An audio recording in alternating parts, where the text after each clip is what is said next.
like a blues? Another blues?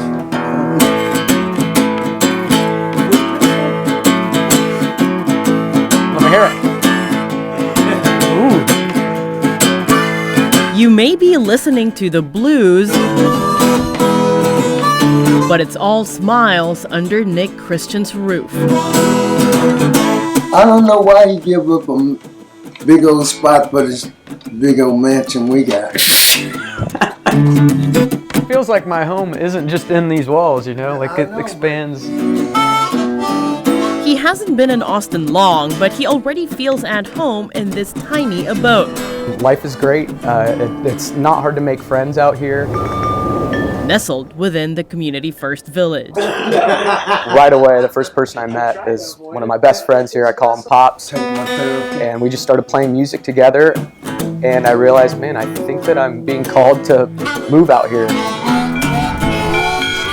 About 200 people call this neighborhood home, most of whom were homeless. That inspired me. But Christian didn't come from the streets. He's a doctor pursuing his residency at the Dell Medical School. And through working at the hospital, we see patients come through the emergency department and get admitted to the hospital that come from a homeless background. To gain that level of understanding, Christian decided to be a missional, a person who supports residents transitioning out of homelessness by simply living amongst them. We have school teachers, we have nurses, we have physicians. To Mobile Loaves and Fish's Alan Graham, ending homelessness takes more than housing, but also a social support system that many residents didn't have before.